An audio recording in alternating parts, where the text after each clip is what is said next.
Hello everybody, we are back after I don't even know how many months at this point, but today we are gonna learn a new song, Got to Get Better by Clapton. We're gonna be using the Crossroads 2013 version, probably the most popular version of this song, probably that's why you're here. It's a really good song to play only on the guitar and also to practice singing and playing at the same time. So let's go and learn the song, everybody. We're close to 2020, so let's get ready for a new era of amazing things.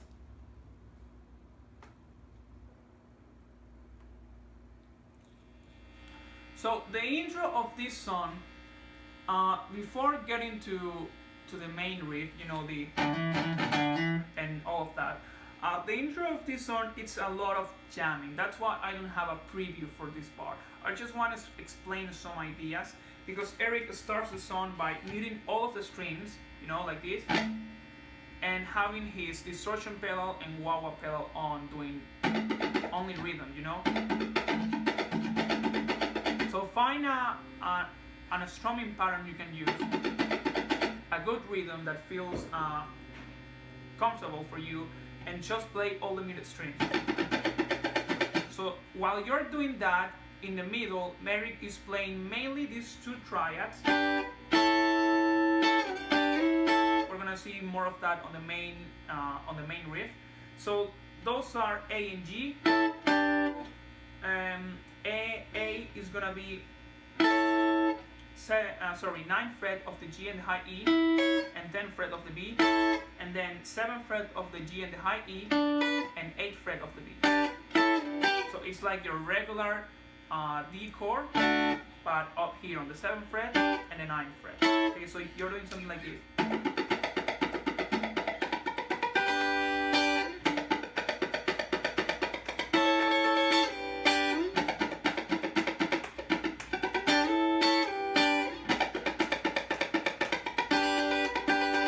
So while you're strumming, in the middle of the strumming pattern you choose to play, you're gonna add those two triads. You can play maybe one, only a strum one.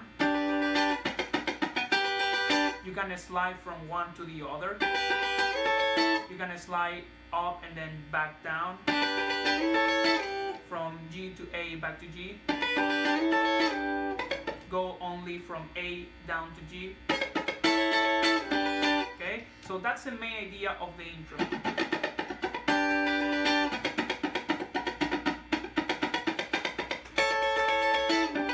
Also, you can do any lick you want on E, you know, you can do something like this.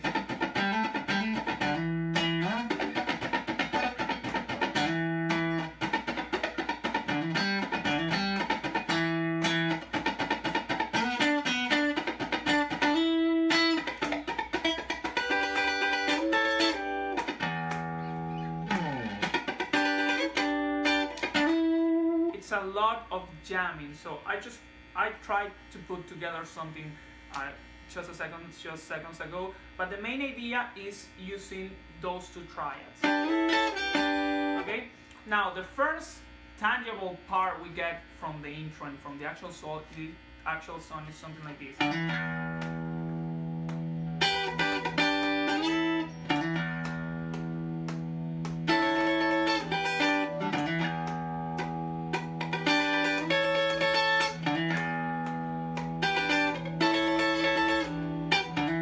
So it's basically one specific guitar part, that is this one, a hammer on from the 5th fret to the 7th fret on the A, and the lowest string open, and you're gonna play kind of like an answer lick, okay? Imagine this lick is a question, and then whatever you play next is the answer, but the answer is always gonna change, okay? So I play these ones, and then this.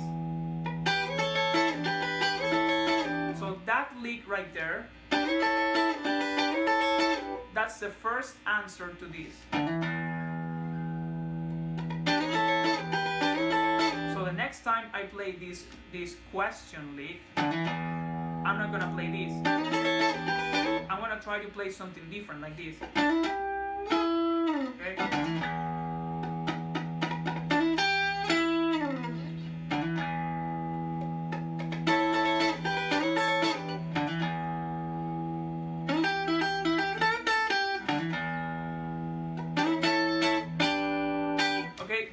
are the main ideas. Once you have this question lick down,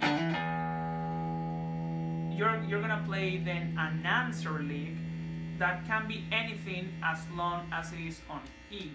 Okay, so you can use the E major or the E minor pentatonic, anything you know how to do on that context, you can use it here. So that's everything for the intro. I really hope this helps to you, because this is a really improvised part. At least until we get to that. Okay. Now on with the main riff of the song.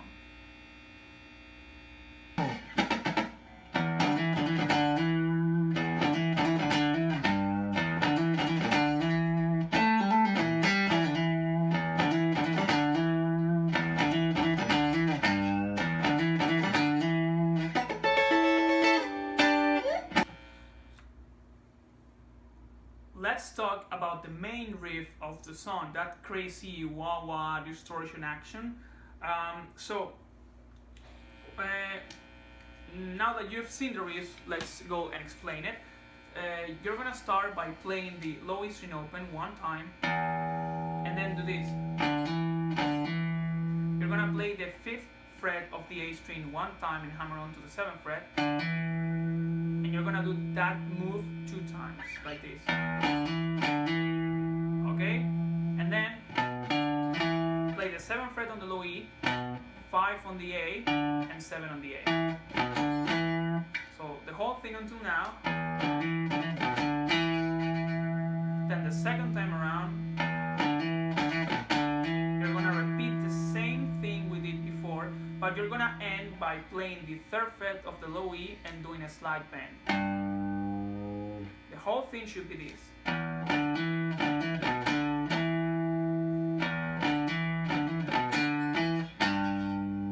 Okay?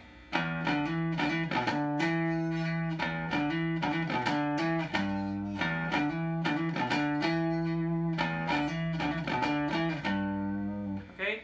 That's what we have until now. So you keep doing that.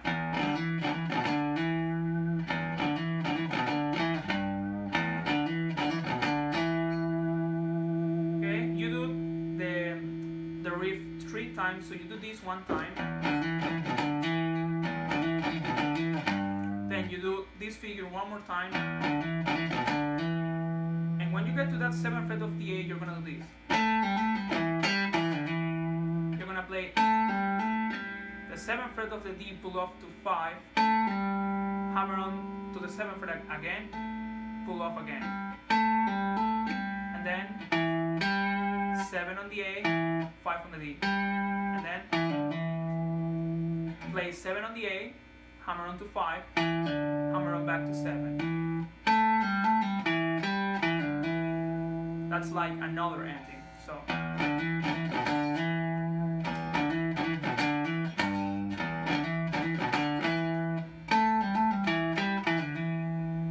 Then you're gonna start the riff 1 more time.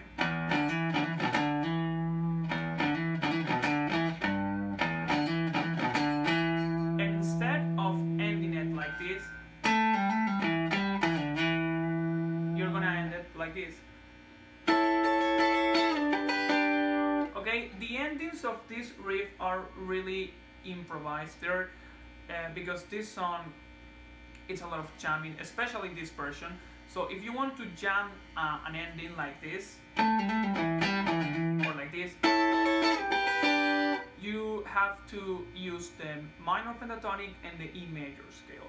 Okay, these are only ideas and themes I'm getting out from this live version. Okay, from the Crossroads live version. So the second ending is using an A major triad and a G major triad. So you're gonna play, imagine your classic D chord, okay, but you're gonna move it up to the 9th fret. So G and high E are on the 9th fret, and B is on the 10th fret. Okay, so you're gonna strum that for a little bit, and then slide it down 2 frets. And you strum it 1 more time. Or a little bit more. Okay? So you would have something like this.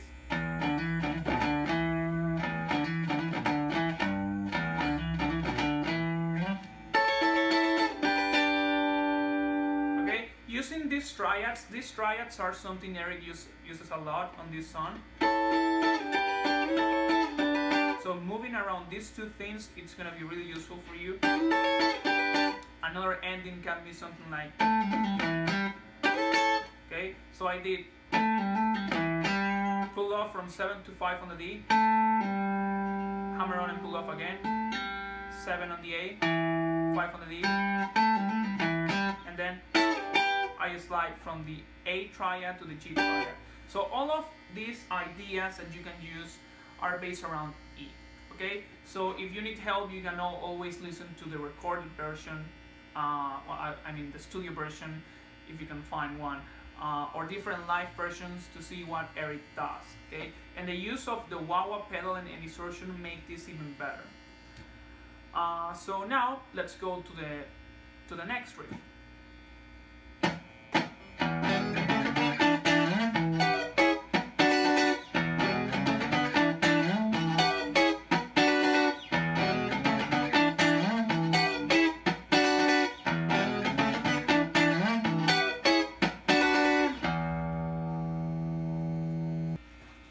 Okay, that second main riff, really cool.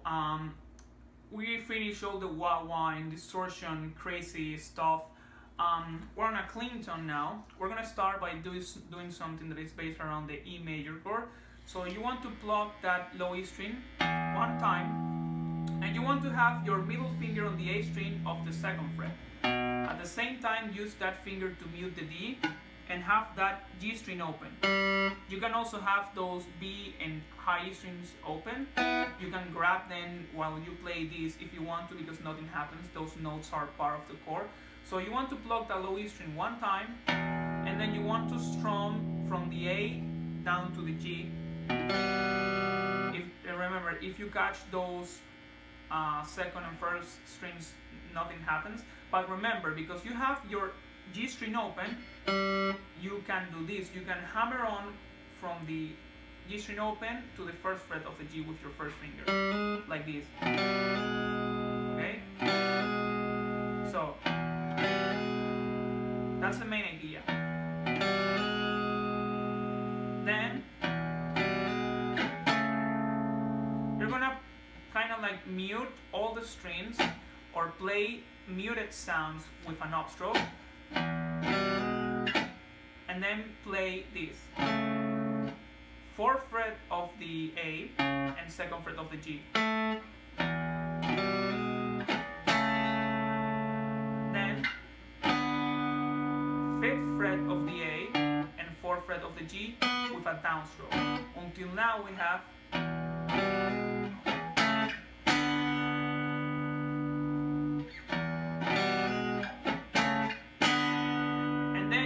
play the 7th fret of both the A and the G. Okay, 2 times.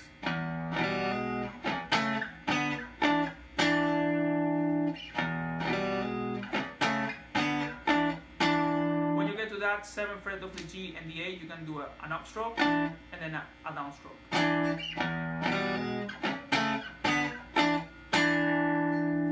The second part of this riff is something like this. You're gonna play the 12th fret of the low E string. Then with an upstroke, you're gonna grab your pinky should be on the 14th fret of the high E, and your first finger should be doing a bar across the top 3 strings. Okay, so you play that 12th string on the 12th fret on the low E string, and then you play those top 3 strings with an upstroke and pull off from the 14th fret down to the 12th fret. Okay? So because you have a bar, when you pull off from the 14th fret on the high E, you get the 12th fret. Okay? Like that. And then you're gonna play the top 3 strings again on the 9th fret.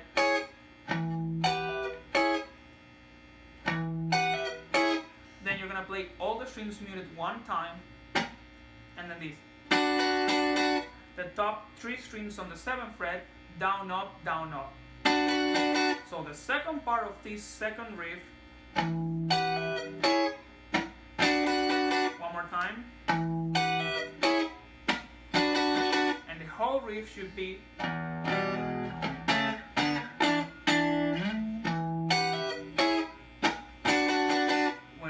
when you cut up to speed.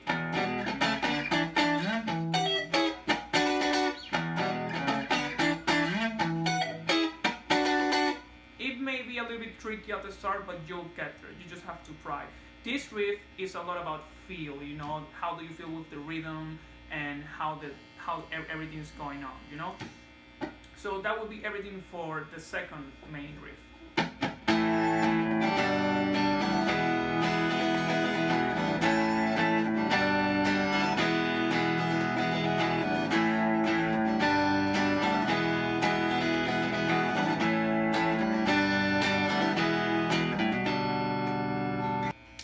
Okay, so let's learn that verse. That is actually really easy. The chords you need to know are A major, G major, and E major. Okay, so the first one is gonna be a bar across B, G, and D on the second fret, and the open A. Okay, then for the G, you play the G and D strings open, the B on the third fret with your ring finger and the E string, high E string on the third fret too. Actually both E string, the high E string and the low E string on the third fret, and then your A string on the second fret. Classic G major chord, and then the E major, open high E, low E, and B strings, the G on the first fret, D and A on the second fret. Okay? And the rhythm is something like this.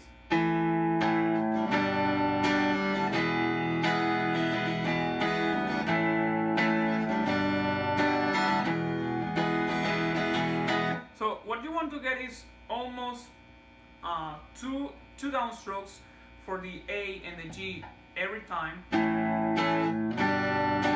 and then when you get to the E, kind of like a random strumming pattern. Okay. And when changing chords, what you can do is mute all the strings into this, or like this. That's something more about feel, but the main idea is two strokes for the A, the G, and then when you get to the E, a random strumming pattern, okay?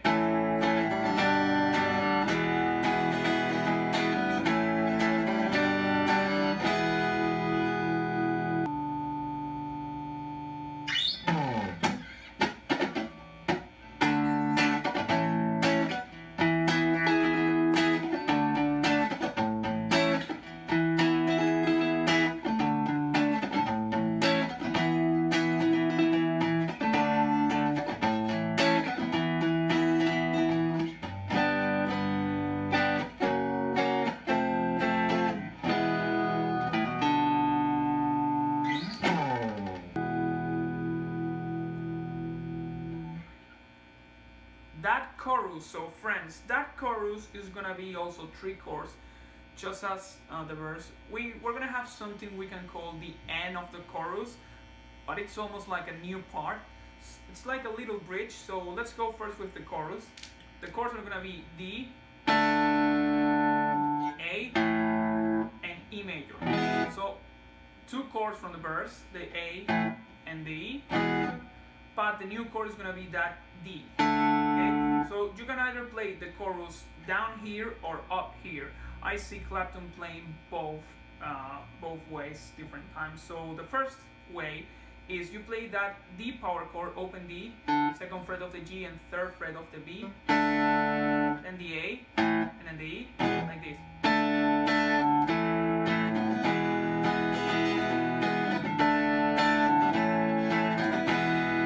Kind of the same idea as the verse. You want to get at least two downstrokes on the D and the A, and then for the E you just go random. You can play the best way that you feel. What I mean, just play what you feel is the best way to play these chords, okay? So that's the first way. The second way is you're gonna play that D up here on the 5th fret. So first finger on the A string 5th fret, and then your pinky, this is how Clapton plays this chord, is gonna bar the G and the D on the 7th fret, okay? You can play the G with your pinky and the D with your ring finger if you want. Okay? It's gonna be the same sound, it's just a different way to play the same thing. Then for the A, and this is something Clapton does on the entire song, these bar chords, you want to play them with the thumb over the fretboard, okay? So the A, you're gonna play thumb on the 6th string on the 5th fret, then A and D on the 7th fret with your ring finger and pinky, middle finger on the G of the 6th fret, and a bar with your first finger across the B and the high E. If you cannot do that, you can also play, you can leave your pinky, ring finger and middle finger where they are, and use your first finger to do a bar across the entire 5th fret. Okay? It's the same chord. And then for the E, you're gonna play the same thing you did for the D, just that 2 frets up. So the A is on the 7th fret, and the G and D are on the 9th fret. Okay?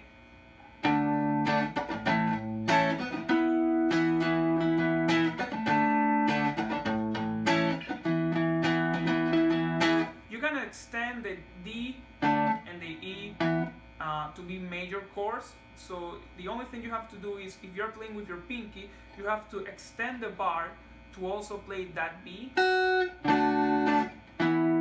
Okay? If you cannot do that because your pinky is not strong enough, you can use your ring finger. Okay? But it sounds better, or well, it's just better if you do power chords. Okay? And for the A chord, you can also do a power chord by only playing the low E, D, and A. Okay? So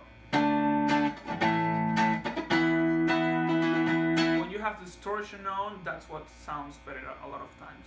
So that is everything for the chorus, and then for the part that finishes the chorus, it's gonna be this.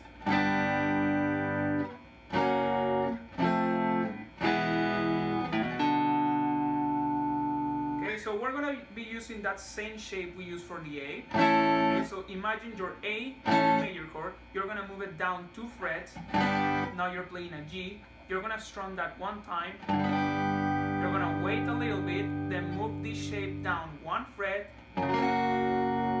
then move it 1 more fret down, and then you play that E chord. Okay, let's try that again. The G, wait, then down 1 more time, and then the E. Then when you go to that E, you're gonna do this. Okay, you're gonna play the 5th string open, hammer onto the 2nd fret, and then play the open D. Okay?